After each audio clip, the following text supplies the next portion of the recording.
Picture an evening in Gamsutl. Which century? Almost any of them. This ritual stayed the same for hundreds of years. The sun drops behind the ridge, and the men climb up from the fields in the valley below. Herdsmen with their sheep, plowmen with their tools on their shoulders. The last one crosses the gate. Then, somewhere above him, chains begin to creak. Two wooden bridges, one at each end of the village, rise slowly into the evening air. Fires are lit in the watchtowers, and a whole city, high on a mountain crest, locks itself up for the night like a strong box. Think about that for a moment. Drawbridges, watchtowers, night guards. These are things you expect from a royal castle, from a fortress with a garrison. Gamsutl was a farming village. Its people grew barley and kept bees. And every single evening, for centuries, they sealed themselves off from the world as if a siege might start before morning. To understand why, you have to stand where they stood. The village sits on the crest of Mount Gamsutl, about 4,500 feet above the sea, higher than the clouds that often fill the valley. From up here, you can watch every road and every path for dozens of miles. And there is exactly one trail leading to the gate. One. The name itself remembers what this place was for. In the local language, Gamsutl means at the foot of the Khan's fortress. Tradition says a Khan once lived on the very summit. His soldiers camped on the slopes below him, and the village grew up around them. But here's the strange part. Down in the valley there is good, flat land. Water is close, the soil is soft, the winters are kinder. Life on a cliff, by comparison, is miserable. Every bucket of water, every sack of grain has to travel up the mountain on someone's back. People don't choose that kind of life for the view. They choose it when the fear of a raid is stronger than any discomfort. That one fact tells you everything about the world these people lived in, and they built accordingly. The houses of Gamsutl don't stand on the rock, they grow out of it. The builders shaved away part of the cliff, and that cut surface became the back wall of the house. The stone they removed became the other three. Look closely at an old street here, and you can't always tell where the mountain ends and the building begins. The streets themselves are narrow, so narrow that in places two men can't walk side by side. That wasn't crowding, that was a weapon. An enemy who somehow broke through the gate would find himself trapped in a stone corridor, a kind of gut running through the village, where defenders could strike him from the rooftops above. Even the roofs demanded work. Logs, then packed earth and clay, and after every heavy rain, someone had to walk up there and press it all flat again with a stone roller. So a house in Gamsutl was never something you bought. It was a job for life, sometimes for several lives. Said Ibragimov, a former history teacher whose family comes from this village, says it plainly. My grandfather built this house. He lived to 96 and did everything himself. The masonry, the floors, the ceilings, the window frames. Sahed remembers other things too. Outside one doorway, his old school teacher used to sit in the sun and give a nickname to every person who walked past. A city of stone, but a warm one.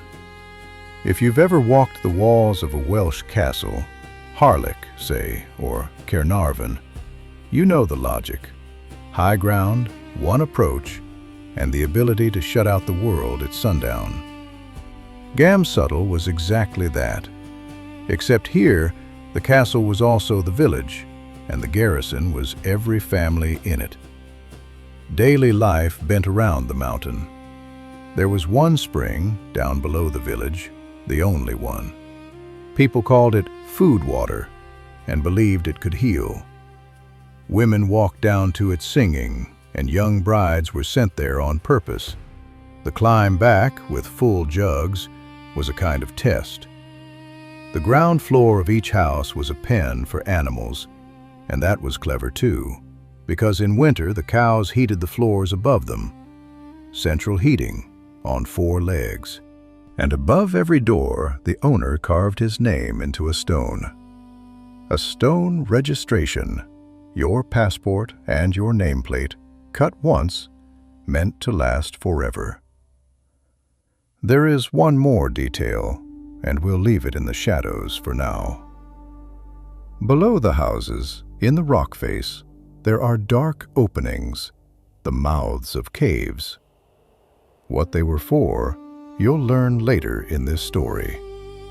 It is one of its darkest pages. Because that's what Gamsutl really was, a survival machine. A city where the walls were the mountain, the heating was the livestock, and even the streets were weapons. Its people had an answer for every enemy they could imagine.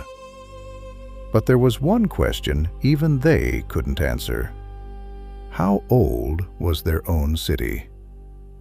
Nobody knew. And then, one day, the answer was dug out of the earth itself, and not a single person could read it. One day, nobody remembers the year anymore, and in a way that fits this story, men were digging a fresh grave in the old cemetery of Gamsutl. About 5 feet down, a shovel struck something hard.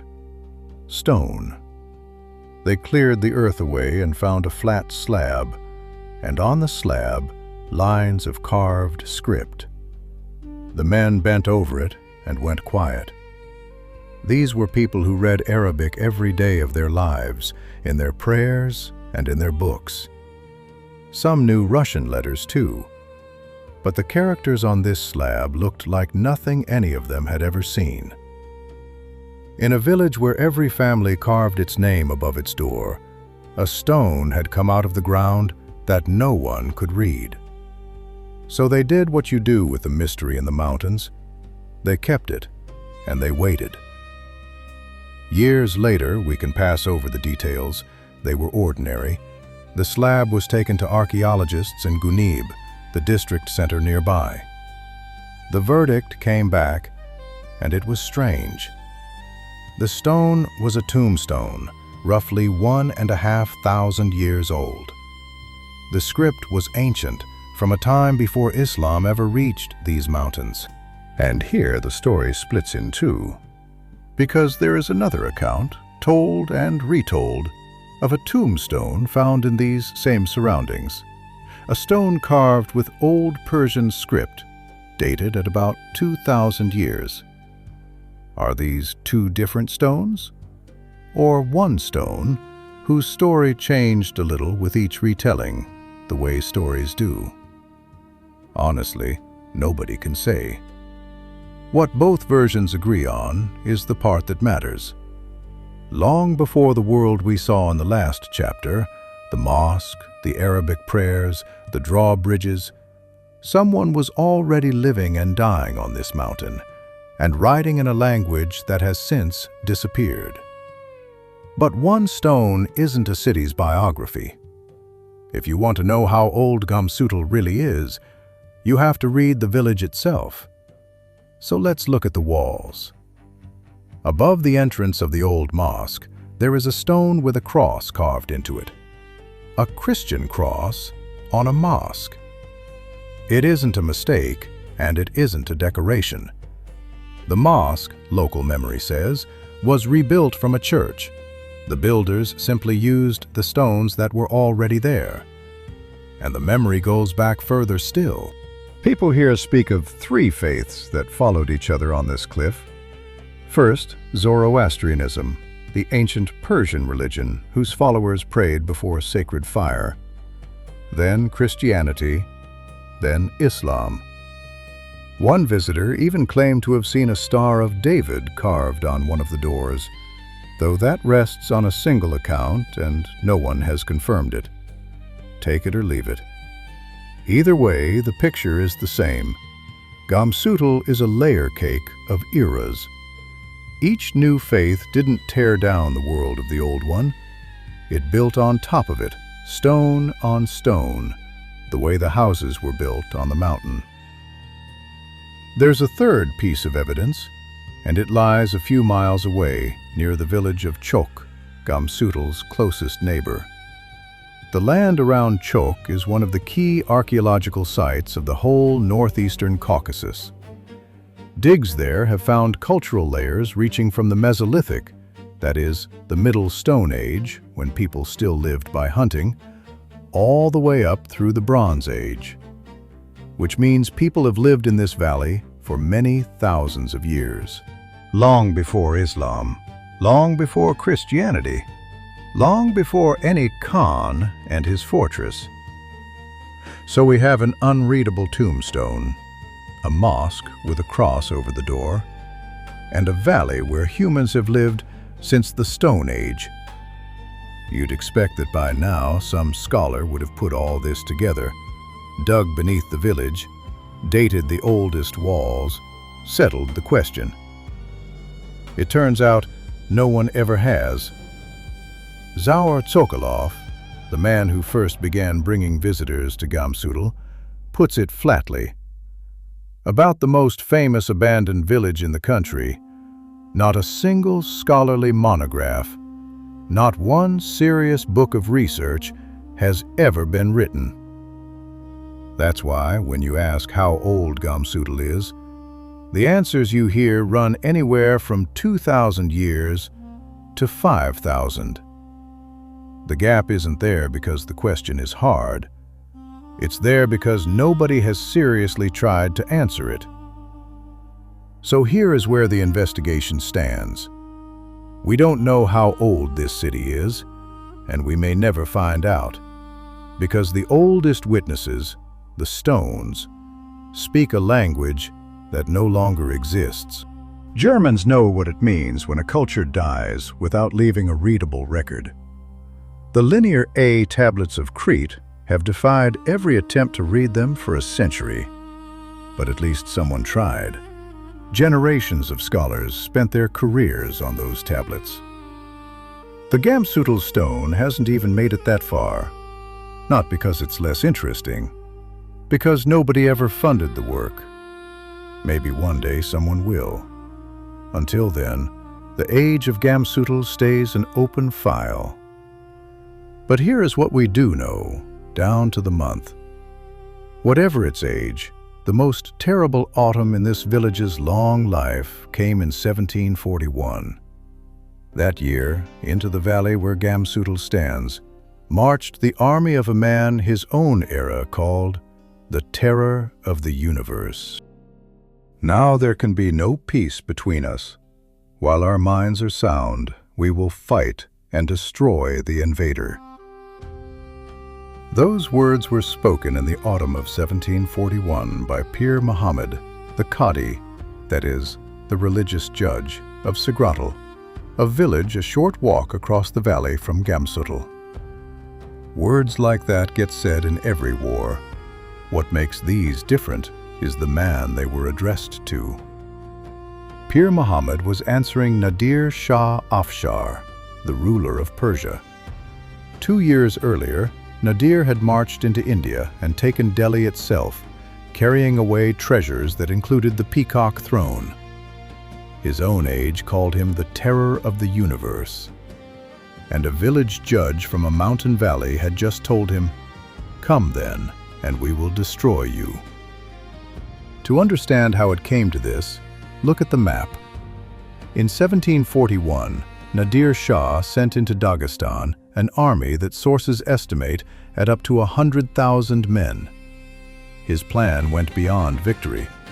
The rebellious Highlanders were to be broken and resettled, moved off their mountains for good. And at first, the plan worked. The mountain societies, the small free communities of the highlands, fell one after another. Soon only one region remained unconquered, Avaria. And the road to Avaria ran through a single valley, Andalal. the valley of Sagratl, Chok, Megeb, and, on its cliff above them, Gamsutl. Here we should be honest about the geography, because this story is often told carelessly. The battle that was coming is documented at Sagratl, at Chok, at Megeb, at Obok, in the villages of the valley floor. No source records a siege of Gamsutl itself, but Gamsutl was one of the villages of the Andalal society. Its men were the valley's men, its fields lay below. The war did not come to its walls, it came to its doorstep. Even then, the Highlanders tried to talk. This wasn't cowardice, it was arithmetic. In these mountains, a burned harvest meant a starving winter, and everyone knew it. So they sent negotiators to the Shah. He executed them.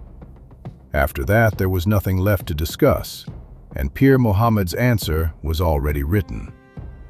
What happened next had never happened before.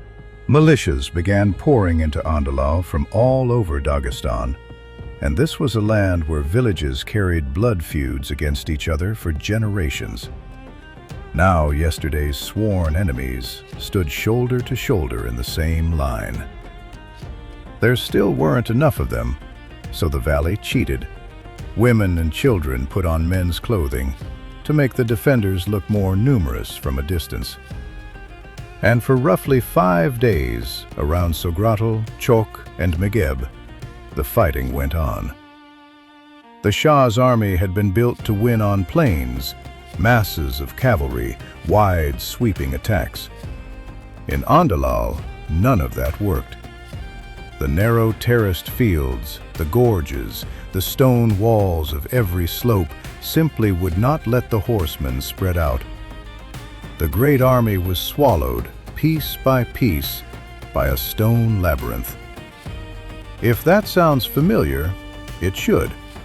It's the same principle we saw in Gamsutl's own streets. Passages so tight, an enemy can't use his numbers. The valley fought the way the village was built, and then the mountains themselves joined in. 3 days of rain and fog settled over Andalal. The Iranian soldiers carried matchlock muskets, guns fired by touching a burning cord to the gunpowder. In the wet, the cords went out, the powder soaked, and the muskets fell silent. The Highlanders carried flintlocks, guns that strike a spark from a piece of flint. Rain barely troubled them. For 3 days, one side could shoot and the other largely could not. A folk song from the valley remembers it without pity. The Megeb fields that received no manure were fertilized with Iranian blood. On September 28, 1741, Nadir Shah began a headlong retreat. The French ambassador de la Chitardier reported in his dispatch that the Shah had lost up to half his army and nearly all his horses. Think about what that second figure means. A horse, for a Highlander or for a Shah's soldier alike, was a fortune, the most expensive thing a man owned. An army that loses nearly all its horses isn't just defeated, it's bankrupt. The Shah's own secretary, Mehdi Khan, found a name for this valley in his chronicle: the region of misfortune. And in a mountain grotto near the battlefield, human bones lie to this day. There were so many Iranian dead that there simply weren't enough hands to bury them. The elders of the valley tell more than the chronicles do. They tell of a warrior woman who, during the invasion, lured a party of enemies into a narrow gorge where they were cut down to the last man, and the river below ran so thick with blood that it has been called the Red River ever since. And they tell that a century later, Imam Shamil, the great leader of the mountain war against the Tsar, used unreachable Gamsutl as a prison for those condemned to die. A place you could be sent to, but never leave. People called it Shamil's Siberia. Shamil's own war ended a day's ride from here. In 1859, on the plateau of Gunib, he surrendered, and the long Caucasian War was over. And about Gamsutl, through all of it, one tradition survived. They say the village itself was never taken by any army, neither the Persians nor, later, the soldiers of the Tsar. No document confirms it. No document denies it. The claim just stands there, unverifiable, like the writing on the tombstone. But now, at least, we can answer the question from our first evening. Why does a farming village need 2 drawbridges? Because of exactly this. Because a world where a 100,000-man army appears at the mouth of your valley was not a legend here. It was one autumn's reality. The valley Gamsutl belonged to faced the hardest exam this land was ever given, an army that had taken Delhi and passed it. Whatever the truth of the old tradition, it was born on solid ground. Gamsutl knew how to meet an enemy coming down the road. But the thing that actually killed it came differently, without banners, without shots. The guards in the towers never even noticed it arrive. Before we go on, may I ask a small favor? If this story is keeping you good company, please consider leaving a like and subscribing to the channel. It genuinely helps, and it costs you nothing but a moment. Thank you. And while you're here, a question to turn over in your mind. You've just seen what these mountains did to the army of a man who conquered Delhi. So imagine yourself in that valley, an ordinary farmer, standing in the rain beside people who were your enemies only last week. Would you have trusted them at your shoulder? Leave your thought in the comments. I read them all. Now, back to the mountain. At the start of the 20th century, Gamsutl stood at its peak. Roughly 300 houses climbed the crest of the mountain, and by the highest estimates, up to 3,000 people lived in them. This was a real town now, whatever the maps called it. It had a shop and a post office. It had a school and a club. It even had a hospital with a maternity ward. Children were born up here, above the clouds, in a village that had already outlived the Persian Empire of Nadir Shah and the long war of the Tsars. Looking at Gamsutl in those years, you would have said the place was immortal. And that is exactly when its death began. Though in truth, the mountain had already given its people one terrible warning. And to hear it, we have to open the darkest page of this story. The village didn't remember the date of that disaster. It remembered the caves. At some point in its history, cholera came to Gamsutl, a disease of dirty water that kills through fever and thirst, sometimes within a day. And here, all the old strengths turned inside out at once. One spring for everyone meant one source of infection for everyone. The tight streets that trapped invaders now trapped the sickness. The glorious inaccessibility meant there was no doctor for miles and no fast way to bring one. So the village did the only thing it could. The sick were taken down the cliff into the caves beneath the houses, those dark entrances we passed on our first evening. And there they stayed, as the elders put it, until full recovery or death. That is what the caves were for, not storage and not shelter. Quarantine. Said Ibragimov passes on what his family remembered. Of 1,000 people, about 40 survived. It's an oral figure, impossible to check, and it belongs to a different era than the crowded village of the maternity ward. Across the centuries, Gamsutl's population is estimated at anywhere from 1,000 to 3,000. But whatever the true count, the caves remembered what the calendar forgot. The cholera passed, and the village recovered. Yet the same flip of logic, shield into sentence, was waiting for it in the 20th century, this time in slow motion. Being high up had always meant safety. Now it meant an hour's walk down to your own fields and water. Being unreachable had always been the whole point. Now it meant no road for a truck and no ambulance, ever. Feeding yourself from your own terraces had once been independence. Now it was just isolation with extra work. And then, one year, the exact date hasn't survived, but Zaur Tsokolov tells the story. A mudslide came down the mountain and tore out the only bridge.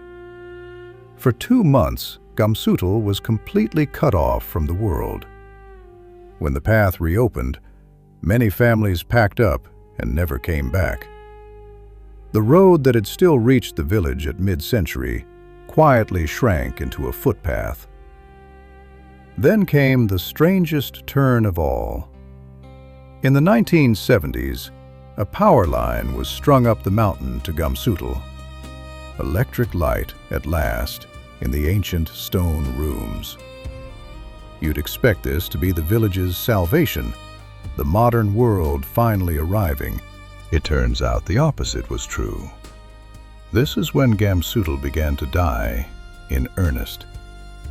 Because the light arrived carrying news, the news that another life existed close enough to touch. Makachkala, the capital, was 3 hours away. Down there were wages paid in cash, a hospital around the corner, water that came out of a tap in your own kitchen.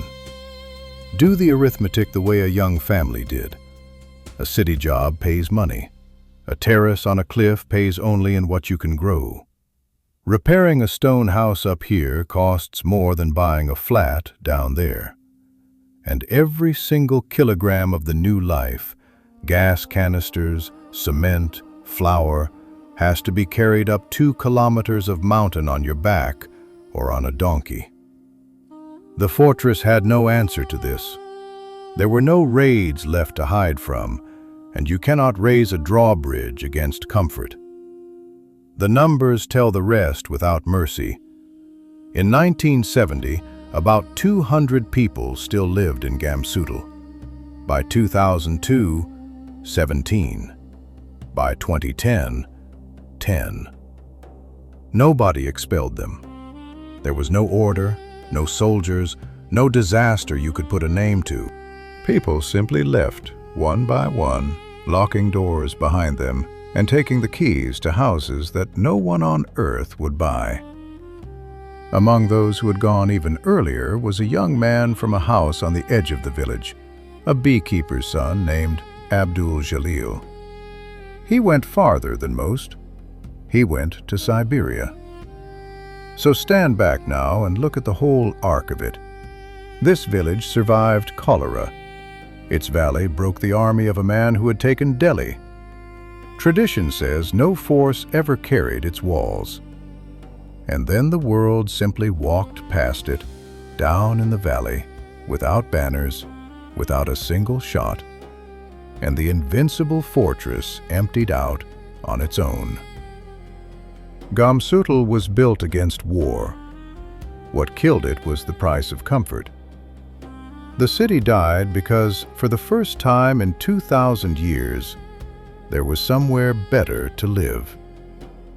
Germans have a word for this: Dorfsterben, village death. In Brandenburg, some rural districts are projected to lose 1/3 of their population by 2035. The school closes, the pharmacy follows, the last doctor retires, and the young are already gone.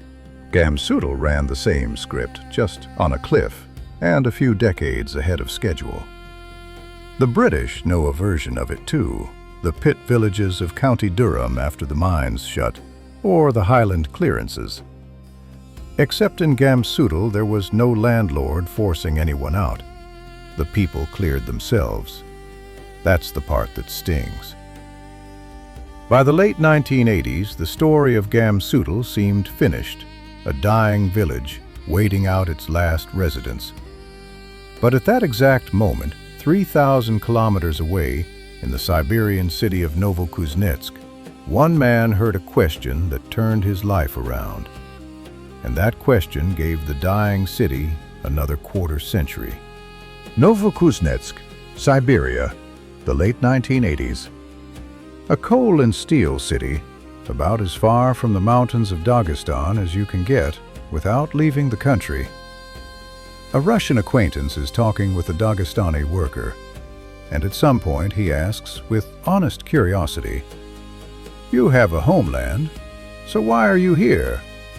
There's a song, you know it. My address is not a house or a street.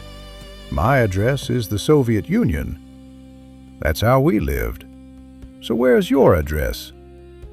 The worker's name was Abdul Jalil, and by his own account, the question stopped him cold. He stood there thinking, well, where is my homeland? Gamsutl. Then I should be able to live in Gamsutl without complaint. A stranger's question, 3,000 kilometers from home. And that was that. Around 1989, Abdul Jalil packed up and went back to the emptying village on the cliff, where the lights were going out one house at a time. He returned to the family home, a house from the 18th century where 5 generations of his people had lived. And to understand why leaving it again was unthinkable, you need to know what that house had already survived. Long ago, the old man who lived there caught a shepherd driving his flock onto the family's hay slope, the strip of mountain grass a household cut for winter. He shot him. The shepherd's relatives answered the way the mountains answered in those days. They set fire to the house, with the old man inside.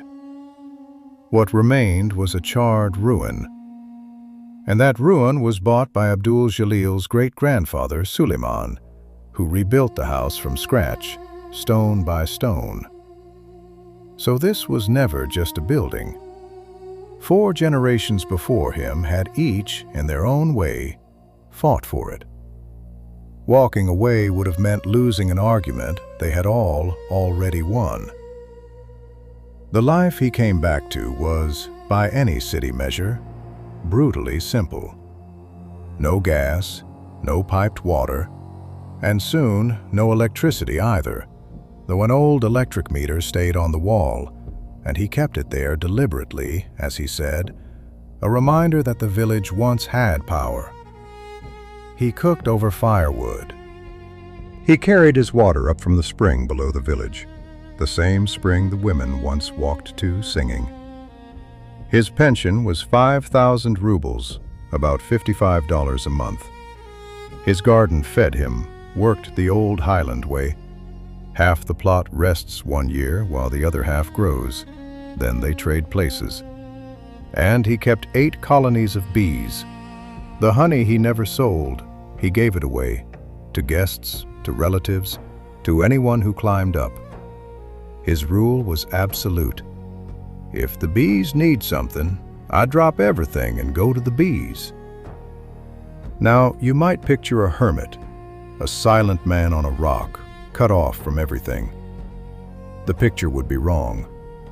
Abdul Jalil read constantly. Over the years, he worked through practically all the world literature in the library of neighboring Chok, where they knew him as one of their most loyal borrowers. His window on the world was a radio receiver, and he didn't just listen. He called in to live broadcasts, a voice from an empty village joining conversations across the country. One day, on a song request show, a listener named Hassan from Chechnya dedicated a song to Abdul Jalil from Dagestan, who has lots of honey. After that, letters started coming. The man alone on the mountain had pen pals all over the country. Journalists found him too and made him quietly famous. He met them with a joke that was also, if you think about it, a plain statement of fact. He called himself the mayor of Gamsutl. But the portrait has one crack in it, and honesty demands we show it. In his first years back, Abdul Jalil wasn't alone at all. The village still breathed.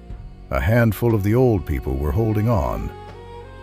As the years passed, though, the number kept falling, until at one point just 2 residents remained. Him and an elderly woman, his neighbor.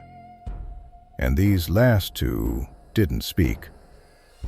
The rumor that went around was almost funny, that the 2 of them couldn't share Gamsutl, a whole ancient city and not enough room. The truth was smaller and sadder. While the family was away, former owners had left the neighbor the keys to his family's house, and she'd been storing her potatoes and belongings there. When Abdul Jalil returned, he asked her to collect her things. She took mortal offense and never spoke to him again. The last 2 people of a 2,000-year-old city, and even they couldn't make peace. Whatever else Gamsutl was, it was always human. He knew, of course, how his life looked from outside. He answered the question before anyone asked it. You'll say, you're past 50. What have you left on this earth? Well, I planted a tree, kept the house standing, welcomed guests, told the story. I'm trying to give this life some grace. And he meant it. He said he considered himself happier than the people who had left. It would be easy to file him away as a man stuck in the past. But listen to that sentence again. I'm trying to give this life some grace. And the filing doesn't hold. He wasn't trapped on the mountain. He had seen the other life, lived it for years in Siberia, and turned it down. What he chose instead was a job nobody had posted. To be the last custodian of his ancestors' world. The keeper of a house 4 generations had fought for. The mayor of a city whose entire population was himself. The neighbors went one by one, some down to the city, some to the cemetery, and he buried more than one of them himself. He outlived them all. In his last years, he was truly alone in Gamsutl, the only smoke, the only light. He died in 2015, as quietly as he had lived. And for the first time in its entire history, through cholera, through Nadir Shah, through everything, the village stood completely empty. And then something happened that nobody expected. There were suddenly more people in Gamsutl than ever. Can a city die twice? Here is what more people than ever means. Today, on an ordinary summer day, more than 100 people climbed the trail where Abdul Jalil once walked alone with his water jug. There's a small economy waiting for them at the bottom. A UAZ Jeep will carry you to the halfway point for 100 rubles. A horse costs 1,000. A guide, 2,000. One of those guides is a man named Ahmad, who leads visitors up the mountain and tells them about the old customs of the highlands. And you can't help thinking that this is, in a way, the job Abdul Jalil once did for free, showing his guests around the village. Up top, a queue forms at a particular doorway, the famous door, known from countless short videos, where everyone wants the same photograph. Couples come here too. The overlook above the clouds has become a place for marriage proposals. And on the wall of the last resident's house, his relatives have placed a memorial plaque. The dead city, it turns out, now provides more jobs for guides, drivers, horsemen, tea sellers, than the living one did in its final years. What pulls all these people up the mountain? Stories. The mayor of the empty city, the fortress no army could take, the warrior woman, and the Red River. Which raises a fair question. How much of it is true? Let's do the honest accounting. The warrior woman who lured the enemy into the gorge, and the river that ran red. There's no documentary evidence for any of it.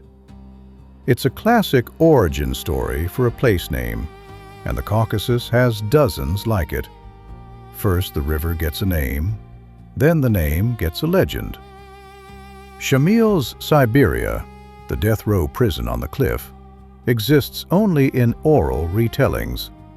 In the sources on Shamil's life and his state, no such prison appears. And the famous tradition of invincibility belongs in the same row, a claim that, as we saw in the autumn of 1741, rests on word of mouth alone. Then there's the remainder, and it should be said plainly. The tombstone is still unread.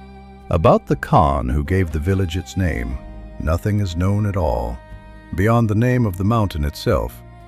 And the reason the legends stand unchallenged is the same reason we met earlier. Nobody has studied this place. Still not a single monograph. And that points at something bigger, because Gamsutl isn't an exception. It's just the first line on a very long list. Dagestan already has hundreds of ghost villages. Old Kahib, Old Gur, Koroda, Kala Koresh, and on, most of them just as unstudied. Fly over these mountains and you can see what was lost. About 150,000 hectares of hand-built terraces, field walls stacked by generations of farmers, on a scale visible from space. All of it is the abandoned infrastructure of a world that packed up and moved downhill. The last great migration of the highlanders to the lowlands came in the middle of the 20th century. Gamsutl is simply the most photogenic page of that story. But the list has another scenario in it. In neighboring villages, descendants have started bringing their family houses back to life, restoring them as guest houses, so that the old walls earn their keep. And here's the twist.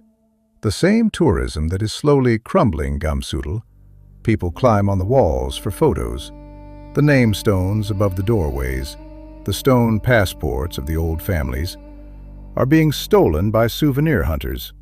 And down at the trailhead, the trash piles up in heaps. That same tourism is what's saving those other villages. Historians were calling Gamsutl an open-air museum 100 years ago. Yet to this day, it has no official protected status at all. Nobody guards it, nobody restores it, nobody is responsible for it. So the question stays open, and gently so. What will the grandchildren inherit up here? A museum or a pile of rubble? Those who make the climb tend to come down saying the same thing, that the place is not frightening, but it hurts. The traveler Alexander Popov put it best. Time stood still. Silence, blank walls, dead windows. Not a creepy place, an aching one. So yes, a city can die twice. The first death took its people. The second, quieter one, took its silence. Gamsutl now belongs to its visitors. Its future will be decided not by anyone who lives there, because no one does, but by the crowd on the trail, and by whether anyone, someday, decides the place is worth protecting. One question is left, the one we started with at dawn by the lit stove. So, what beat the fortress that, they say, nobody ever took? Now we can answer. It wasn't an army. Nadir Shah's 100,000 broke against this valley. The long war of the Tsars ended a day's ride away and left the village standing. What beat Gamsutl was the world itself. A road in the valley, a power socket, a tap with running water. Nobody stormed the gates because nobody needed to. It turns out cities don't die when they're taken. They die when people stop coming back. And that's why one man mattered so much. Abdul Jalil came back because a stranger's question, "Where is your address?" proved stronger than every convenience Siberia could offer. Against the numbers, he never stood a chance. You can't hold a city of 3,000 alone. But he wasn't fighting the numbers. He was fighting oblivion. And that fight, he won. His quarter-century of loyalty to the dying village, the years in which he buried the last of his neighbors one by one until he was the last of the last, is the reason you've heard of Gamsutl at all. His stories drew the journalists drew the crowds. And now, strangely, the village he couldn't save alone may yet be saved by the very strangers with backpacks who climb his trail. One mystery we leave exactly where we found it. The stone from the cemetery has still not been read, and it may never be. The people who could have taught us its letters are 2,000 years gone. Gamsutl left without naming its own age. Maybe that's the only fortress it managed to hold. Come back with me, one last time, to where we began. Dawn on the mountain crest. The clouds fill the valley below, and the stone city rises out of them, the way it has for 20 centuries or more. The birds sing exactly as they did that morning. Only one thing has changed. The window where a fire once glowed is dark now, like all the others. Walk down slowly through the village. The stone under your hand still holds yesterday's sun. Wind moves through the empty windows, soft as breathing. The air smells of highland herbs, thyme, wormwood, dry grass. Past the doorway where a teacher once handed out nicknames. Past the door with a carved name that no one reads. Down and down to the spring where the women once sang. The water still runs. It is very quiet. The city sleeps. For the first time in its long life, there's nobody left to guard. The bridges don't need raising. Thank you for staying with this story to the very end, truly. It means a great deal that you chose to spend this quiet time here. If Gamsutl stayed with you the way it stayed with us, please leave a like and subscribe to the channel. It's the kindest way to support this work, and we're grateful for every one of you. And one last question before the lights go out. If you could climb that mountain and knock on the last resident's door, sit by his stove, taste his honey, what one question would you ask him? Write it in the comments. Some questions deserve to be asked, even when no one is left to answer.